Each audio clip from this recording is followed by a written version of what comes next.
History is often a slow process, but some moments change the world in an instant. We are used to wars that last for years, yet the most terrifying battles are those that end in days. These are the moments when a massive, confident army enters the field, only to be completely dismantled before the week is over. This is not just a defeat. It is a total collapse of will, logic, and command. When an army shatters this quickly, the cause is rarely just a lack of weapons.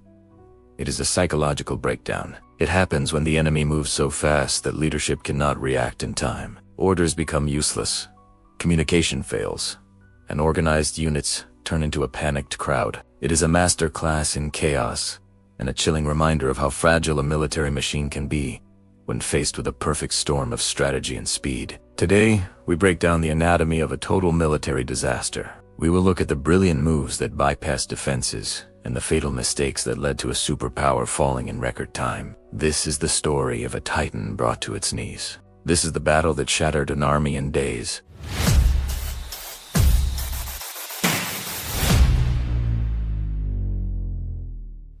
The foundations of a military catastrophe are often laid long before the first shot is even fired. To understand how an army of hundreds of thousands can be dismantled in a matter of days, we must first look at the dangerous comfort of the status quo. On the eve of this historic collapse, the defending force did not look like an army on the brink of ruin. On paper, they were a titan. They possessed thousands of tanks, a vast network of reinforced trenches, and a command structure led by veterans of previous victories. They believed in their doctrine because it had worked before, and they trusted their fortifications because they were built to be unbreakable. This is the first stage of any great collapse. The illusion of invincibility. While they rested on their past glory, their opponent was not preparing for a traditional fight. They were preparing for a revolution in speed. The strategy being prepared by the aggressor was built on a single, terrifying principle: the total paralysis of the enemy mind. They realized that you do not need to destroy every soldier to win a war. You only need to destroy the brain of the army. If you can move faster than the information can travel from the front lines to the headquarters, the entire system will seize up. This concept, known as the OODA Loop, would be the primary weapon used to shatter the defending forces. While the defenders were thinking in terms of miles and days, the attackers were thinking in terms of minutes and hours. They gathered their specialized units in secret, hiding their true strength behind a curtain of misinformation and silence. The goal was not a frontal assault, but a surgical strike through the weakest point of the line. A point the defenders believed was geographically impassable. As the sun rose on the first day of the operation, the silence was broken by a coordinated storm of fire and movement. It did not begin with a slow advance. It began with a shockwave. Specialized air units and long-range artillery targeted communication hubs, bridges, and supply depots. In the first few hours, the defending commanders were not even aware they were under a full-scale invasion. They received fragmented reports of small skirmishes, but the true scale of the disaster was hidden by the speed of the enemy. This is where the shattering began. By the time the defenders realized that their main line had been breached, the enemy was already miles behind them, racing toward the heart of their logistics. The defenders were looking forward, ready for a fight that was no longer there, while the enemy was already at their back. The physical breach was only half the problem. The true crisis was the breakdown of information. In modern warfare, an army is held together by its ability to talk to itself. When the radio towers went silent and the dispatch riders were captured, the army ceased to be a single organism. It became a collection of isolated groups, each fighting their own private war, without any idea of the bigger picture. Regiments waited for orders that never came. Artillery units sat idle because they didn't know where the targets were. Entire divisions remained stationary while the enemy drove right past them. This silence created a vacuum of leadership, and in that vacuum, rumor and fear began to grow. Soldiers who had been told they were part of the greatest army in the world suddenly felt alone and abandoned in the face of an invisible, fast-moving ghost. By the end of the first 48 hours, the gap between reality and the maps in the high command headquarters had become a chasm. The generals were moving wooden blocks on a table representing divisions that had already been bypassed or destroyed. They issued orders to counterattack at locations that were already deep within enemy territory. This is the moment when the military machine begins to grind its own gears. Because the leadership refused to accept how fast the situation was deteriorating, they made decisions based on outdated data. Every order they sent only added to the confusion. Units were told to hold their ground at all costs, only to find themselves surrounded by enemy armor within the hour. The speed of the attack had effectively blinded the giant, and a blinded giant is easy to trip. The psychological impact of this speed cannot be overstated. When a soldier sees the enemy where they are not supposed to be, the fabric of discipline begins to tear. The defenders had been trained to fight a predictable war, a war of lines and steady progress. What they faced instead was a fluid, chaotic nightmare. They saw their comrades retreating and heard stories of an unstoppable force that could appear anywhere at any time. Panic is a contagion that spreads faster than any bullet. It starts with a few men leaving their posts, then a squad, then a company. Before long, the roads were choked, not with reinforcing tanks, but with fleeing trucks and abandoned equipment. The infrastructure of the army, its very bones and sinews, was dissolving under the pressure of a reality they were not prepared to face. As the first part of this disaster comes to a close, the army is still large, it still has weapons, and it still has men, but it is no longer an army. It is a dying giant, bleeding from 1,000 cuts and unable to see the hand that is striking it. The enemy has successfully executed the first phase of the collapse, the penetration of the mind. The lines have been broken, the command is in shambles, and the momentum is now entirely in the hands of the aggressor. The stage is set for the total disintegration of a superpower. The army that was supposed to stand for years has been brought to the brink of extinction in just a few days of concentrated, high-speed violence.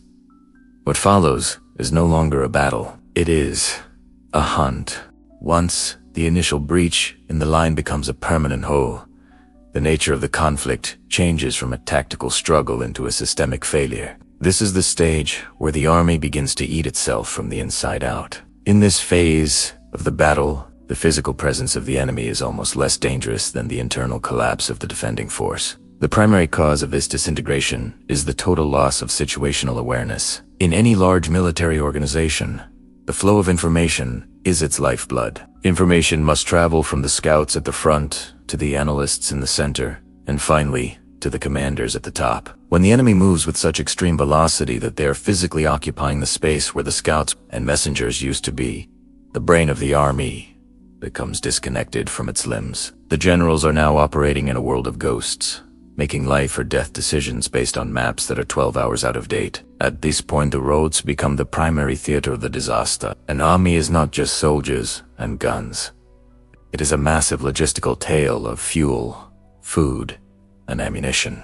To function, this tale must be protected and organized. However, as the enemy's spearheads push deeper into the rear areas, the logistics network turns into a death trap. Thousands of trucks, tankers, and transport vehicles are forced onto a few narrow corridors. When these columns are hit by airstrikes or fast-moving armored patrols, they do not just stop.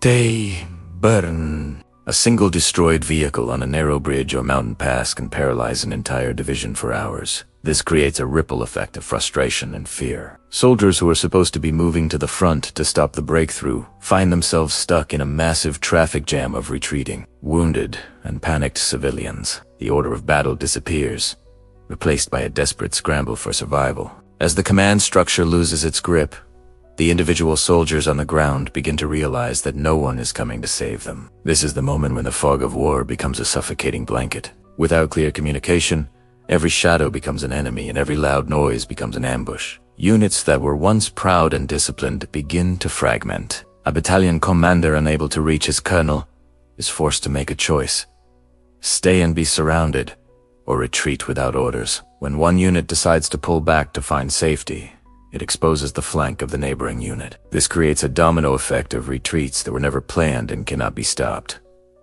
The front line does not just move back, it dissolves. What was once a solid wall of defense becomes a series of isolated islands, each surrounded by a sea of enemy forces. The psychological pressure on the high command during these hours is immense. There is a specific kind of mental paralysis that happens when the leader realizes they have lost control of the situation.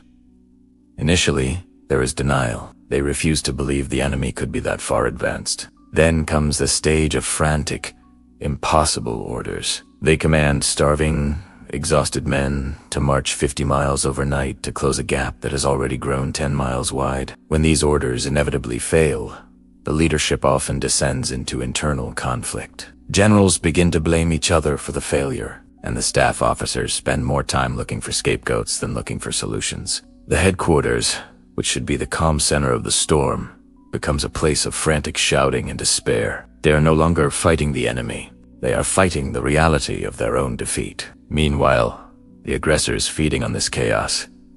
Speed is a self-reinforcing cycle. Because the defenders are in retreat, they cannot set up new defensive positions. Because they cannot set up positions, the attackers can move even faster. This is the predatory stage of the battle. The attacking forces do not stop to capture every town or engage every pocket of resistance. They simply drive around them, leaving the bypass defenders to realize they are trapped in the rear with no hope of resupply. The goal is to reach the deep objectives: the national capital, the primary rail hubs, or the last remaining bridges. By keeping the pressure constant, the attacker ensures the defender never has the breathing room required to reorganize. This is the relentless pace that turns a bad situation into a total catastrophe. The physical toll on the human beings involved in this collapse is staggering. Sleep deprivation becomes a major tactical factor. Soldiers who have been in constant contact for 3 or 4 days without rest lose the ability to perform basic tasks. Their reaction times slow down, their judgment fails, and they become prone to hallucinations and extreme emotional outbursts. In this state, the will to fight evaporates. It is not that they are cowards. It is that their nervous systems have reached the absolute limit of what a human can endure. When they see an enemy tank appearing from a direction they thought was safe, the instinct to surrender or hide becomes overwhelming. The army is no longer a fighting force. It is a collection of exhausted individuals who simply want the noise and the fear to stop. By the end of this second phase, the army has lost its coherence. It still exists in terms of numbers, but it has no unified purpose. The supply lines are cut. The communication is dead, and the leadership is in a state of shock. The shattering is nearly complete. What began as a breach in the armor has now reached the heart. The army is now a body without a brain, moving by reflex but unable to defend itself effectively. The world is watching in disbelief as a force that took decades to build is dismantled in less than a week. The tragedy is that the men on the ground are often the last to know that the war has already been lost at the highest levels. They continue to suffer and die in small, meaningless skirmishes, unaware that the map behind them has already been redrawn. The stage is now set for the final act, the total capitulation and the long shadow of the aftermath. The final stage of a military collapse is characterized by a transition from organized resistance to a desperate struggle for individual survival. At this point, the word army becomes a technicality. The grand structures of brigades and divisions have evaporated, leaving behind a landscape of scattered groups wandering through a fog of defeat. This is the moment when the physical reality of the disaster finally catches up with the psychological trauma. The vast majority of the defending force is now trapped in giant pockets, surrounded by an enemy that has no intention of slowing down. These soldiers are not just outmaneuvered, they are abandoned. The high command, once the source of all authority, has either fled or has been captured, leaving the men on the ground to face the ultimate question of whether to die for a cause that has already been lost or to lay down their arms in the face of the inevitable. As the encirclements tighten, the logistical collapse reaches its peak. An army cannot exist without fuel for its vehicles or food for its men. In these final days, the sight of abandoned tanks and heavy artillery becomes the defining image of the battlefield. These multi-million-dollar machines, the pride of the nation, are left sitting on the sides of roads simply because their fuel tanks are empty. Soldiers are forced to destroy their own equipment to prevent it from falling into enemy hands, a task that feels like a betrayal of everything they were trained to do. The sound of explosions from scuttled equipment echoes across the valleys, a mourning song for a military that was once feared by the world. The transition from a modern mechanized force to a mass of walking refugees happens in a matter of hours. The surrender process is rarely a single, dignified event. Instead, it is a chaotic and fragmented series of white flags appearing across hundreds of miles. In some sectors, commanders try to negotiate local ceasefires to save the lives of their remaining men. In others, soldiers simply stop fighting and wait for the enemy to arrive. Sitting by the roadside with their heads in their hands, the sheer scale of the surrender often overwhelms the victors. The attacking army, which moved so fast to win the battle, now finds itself slowed down by the burden of hundreds of thousands of prisoners of war. This is the final irony of the shattered army. Even in its death, its sheer size creates a logistical nightmare for the conquerors. The roads are now filled with long, miserable columns of disarmed men marching toward a future of uncertainty and captivity. For the nation that sent this army into the field, the shock of the collapse is a trauma that will last for generations. The public, who had been fed a steady diet of propaganda and promises of victory, is suddenly confronted with the reality of total defeat. The fall of an army in just a few days creates a vacuum of power that invites political instability and social unrest. The myth of invincibility is shattered, and with it, the trust in the institutions that led the country into the abyss. Historians will spend decades arguing over who is to blame. Was it the generals who failed to adapt? Was it the politicians who underfunded the military? Or was it the sheer, unpredictable genius of the enemy's strategy? The truth is usually a combination of all three. A perfect storm of failure that creates a catastrophe too large for any one person to stop. The lessons of such a battle are written in the blood of those who lived through it. The primary takeaway for future generations is that size and technology are no substitute for speed and adaptability. A massive army that cannot think or move faster than its opponent is not a shield. It is a target. In the modern era, where information moves at the speed of light, the risks of a systemic collapse are even higher than they were in the past. The shattered army serves as a permanent warning to every military leader. The moment you believe you are unbeatable is the moment you become most vulnerable. The rigidity of tradition and the comfort of past victories are the silent enemies that prepare the way for the next lightning strike. As the smoke clears and the noise of battle fades into the silence of the aftermath, the landscape tells the story. The fields are littered with the debris of a superpower. Ripped maps, discarded helmets, and the burned-out shells of trucks remain as monuments to a week of madness. The borders of the world have been redrawn, and the balance of power has shifted in a way that no one thought possible just 7 days prior. The men who survived will return home with stories of a chaos that defies description, describing a world where the earth seemed to move under their feet and the sky fell in a rain of steel. They are the witnesses to the moment the impossible happened. This is the nature of a total military collapse. It is a reminder that in the theater of war, everything is fragile. Pride, steel, and willpower can all be broken if the blow is delivered with enough precision and speed. We look back at these moments, not just to study the maps and the movements, but to understand the limits of human organization. The battle that shattered an army in days remains one of the most chilling chapters in the book of Historia. Testament to the terrifying efficiency of a plan that works and the tragic consequences of a system that fails to see the storm until it is too late. The Titan has fallen, and in its place, a new and uncertain world begins to take shape.